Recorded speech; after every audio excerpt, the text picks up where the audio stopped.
just exit the maintenance phase, so hopefully everything is okay on your side. I already restore all the content of our subject from uh, basically from the server that they already taken down. Okay, now let us look at human capital management, HCM case 1. Okay, now just a quick read through. Okay, now the employees is involved is basically two. First is recruiting officer Marco Romero, and also personnel administration officer San Chang. Okay, now the process, you start the process with the creation of 3 positions for the head of department, a security manager, and a security guard. Basically, okay, case study starts with the creation of a new department where there is going to be 3 new positions. Now, some positions can be multiple persons, some position can only be one. After you define the qualification profile, that is what are the qualification that is needed for the staff to be hired, or basically the people who apply for the job to be hired for the individual positions that were made available that you have created. Subsequently, the position of the head of department is staffed by means of personnel action. Okay, this is basically being used in terms of staffing internally, not by job advertisement. Afterwards, you maintain the bank detail, basic pay. The position of the security guard, however, is for public, which means that it's going to be advertised so people can start applying for the job. That is for security guard.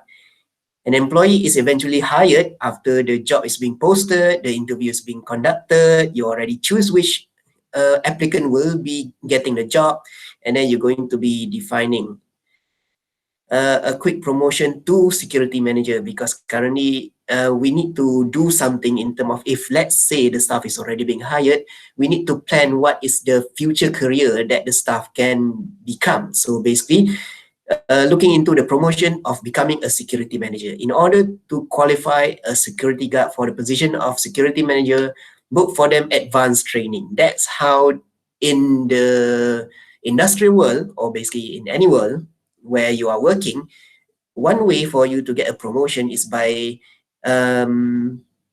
equipping yourself with different knowledges, different training, different certificates, so that you have the extra edge over the other people who are currently looking into getting the position of security manager. Before the ultimate promotion of the employee, undertake a full assessment. That is how it's done. And finally, review the organizational plan. Okay, now if you look at here, earlier processes in the human capital management, this is where we basically create positions. Okay, first you're going to be creating positions, those 3 positions, head of security, security manager, and security guard. Okay, you're going to be creating the career and then defining requirements. Okay, defining requirements is going to be basically defining what are some of the needs, or basically the qualification that is needed for this for that position. Okay, and then you're going to be recruiting employee, putting one employee as the head of security, and then you're going to display back how does your organization structure is going to look like and who is holding on those positions. Okay, now for the security guard is supposed to be open to the public. So post job advertisement. Now, how does this being executed is basically you're going to basically end up with a document at the end, a job advertisement, so that it can be posted in the World Wide Web. Now, just to be clear, after the job is being posted, applicant data is being entered by the staff inside GBI. This is not being entered by the applicant themselves. If I'm not sure whether this was mentioned or not during the earlier stages of our class, SAP is for internal use only. If the SAP is being installed for the company Global Bike Incorporated, GBI, which means that only GBI staff can use that system. Similar to our class, you are a student of UMP. Only you, those who register for this subject, can enter to the system. How? By the assignment of different user ID and the passing of passwords that was being done during the earlier of the semester. So basically, this part here, you try to imagine that the public is going to be, there is no integration whatsoever happening here.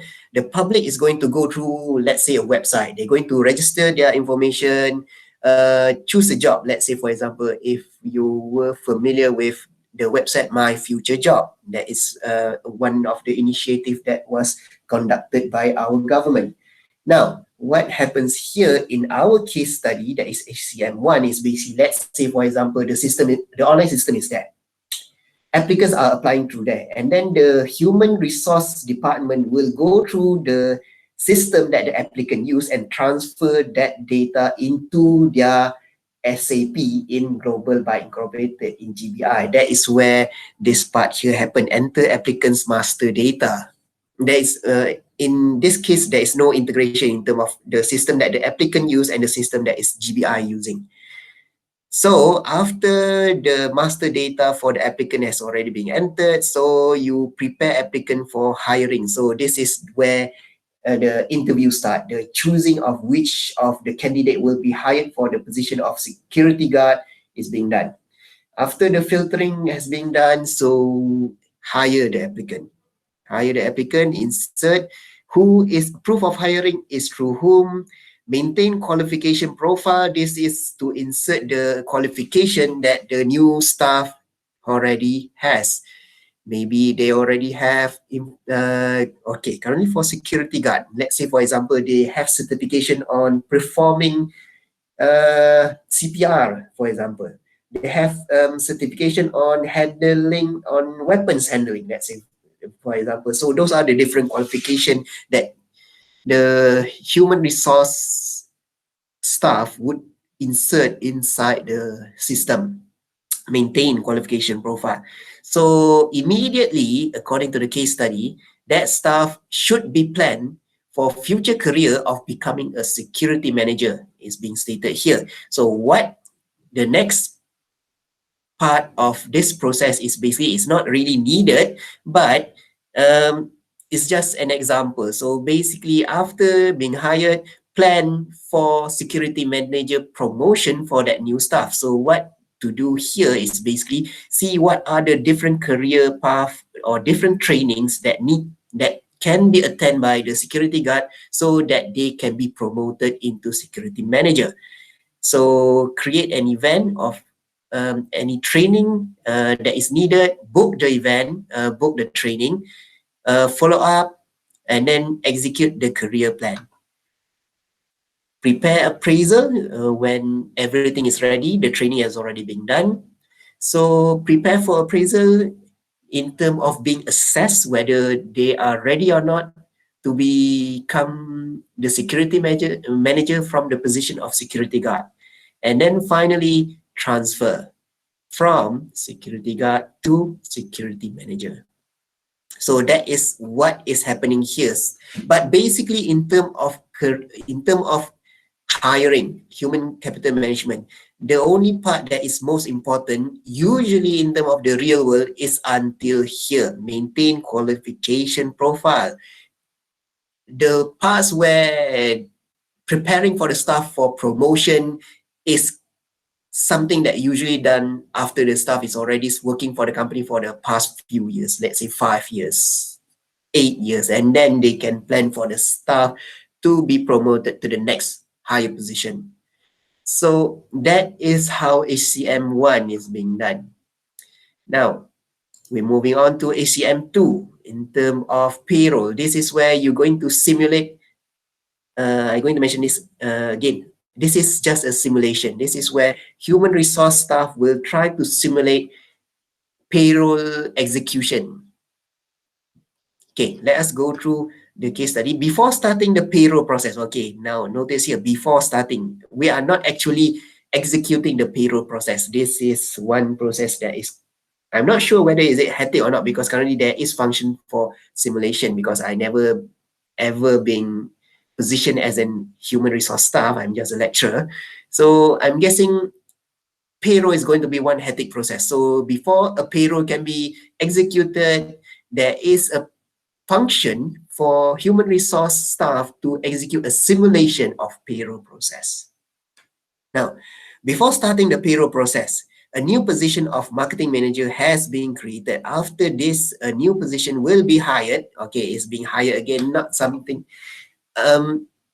Just imagine from this process until here, this statement here, a new position is basically, you are doing the same process as HCM1, but until only hiring. Okay. The following info types will be created for payroll: working hours, base salary, bank detail, capital information, taxes and social insurance, worker compensation association. Those are some of the information that is needed for generating payroll, because currently payroll, you need to pay people depending on how they work with the company. Okay. Now, in terms of the different way of people working, is not in terms of working from home and working from the office. No, there are some of them are contracts, which means that in terms of their payroll, their benefits is going to be different. Some of the stuff is shift work hour, which means that their payroll going to be different. Maybe they can claim for why is it being called? It's being called OT. I don't remember the term. Can someone quick search and reply in the chat? What is, okay, sorry, is they can apply for overtime. Okay, so they can apply for overtime. That is in terms of staff who are in a shift-based working hours. Those are who are working flexi hours. So that is going to be different. It's going to be accumulating for the week kind of payroll. And then there is staff who are the most simplest way of calculation, that is working from 8 to 5. Those are some of the things that, for example, need to be considered when running payroll, because you have different staff, different benefits, different working hour, different deduction of their salary, different commitments. So there is a lot of calculation that's needed to be done here inside payroll. So what happens here is basically you're going to create a position, create a bank for payment to be entered, hire the staff, and then try to execute a payroll simulation. Whether is it okay or not, are they getting the correct number of pay for their positions? For now, it's basically for marketing manager. Okay, so basically that is the revision for the case study of HCM1 and HCM2. So